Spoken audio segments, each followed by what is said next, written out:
Team India ପାଇଁ lucky ସାଜିଲେ ଦୁଇ champion.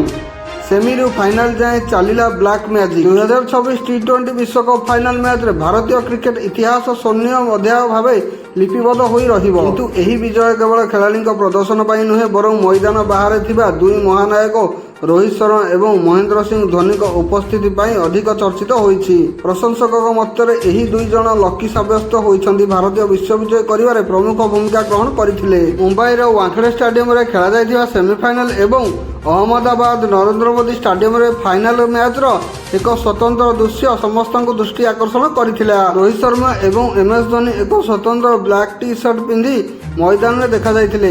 ଏହି କଳା ଟି ସାର୍ଟ କେବଳ ଏକ ପୋଷାକ ନଥିଲା, ବରଂ ଏହା ଟିମ୍ ଇଣ୍ଡିଆ ମନୋବଳ ବଢ଼ାଇବା ପାଇଁ ଏକ ୟୁନିଟ୍ ସିମ୍ବଲ ବା ଏକତାର ପ୍ରତୀକ ଭାବେ ବ୍ୟବହୃତ ହୋଇଥିଲା। ମୁମ୍ବାଇରେ ଯେତେବେଳେ ଭାରତ ସେମିଫାଇନାଲ ଜିତିଲା, ସେତେବେଳେ ଏହି ଦୁଇ କିମ୍ବଦନ୍ତୀ ଖେଳାଳିଙ୍କୁ ସେହି ସମ୍ମାନ କଳା ପୋଷାକ ଦେଖି ପ୍ରଶଂସକମାନେ ଏହାକୁ ବିଜୟର ସଂକେତ ବୋଲି ମାନି ନେଇଥିଲେ। ଅହମ୍ମଦାବାଦର ଫାଇନାଲ ମ୍ୟାଚ୍ ଯେତେବେଳେ ଭାରତର ଟ୍ରଫି ଜିତିଲା, ରୋହିତ ଏବଂ ଧୋନି ସେହି ବ୍ଲାକ୍ ଟି ସାର୍ଟ ପିନ୍ଧି ଟ୍ରଫି ସହିତ ମଇଦାନକୁ ଓହ୍ଲାଇଥିଲେ। ସେହି ମୁହୂର୍ତ୍ତଟି ଷ୍ଟାଡିୟମରେ ଉପସ୍ଥିତ ଲକ୍ଷ ଲକ୍ଷ ଦର୍ଶକଙ୍କ ପାଇଁ ଭାବେ ବିହ୍ୱଳ କରିଦେଇଥିଲା ଭଳି ହେଲା। ଯୁବ ଖେଳାଳିଙ୍କ କହିବା କଥା ଯେ ରୋହିତ ଶର୍ମା ଅଭିଜ୍ଞତା, ଧୋନି ଶାନ୍ତ ସ୍ୱଭାବର ଦଳ ପାଇଁ ରକ୍ଷା କବଚ ସଦୃଷ୍ଟ ଥିଲା। ଏହି ସ୍ୱତନ୍ତ୍ର କଳା ଟି ସାର୍ଟ ଅଭିଯାନ ପ୍ରଶଂସକଙ୍କ ମଧ୍ୟରେ ଏକ ଲୋକପ୍ରିୟ ହେଲା ଯେ ସୋସିଆଲ ମିଡିଆରେ ଏହା ଏକ ଟ୍ରେଣ୍ଡ ପାଲଟିଗଲା।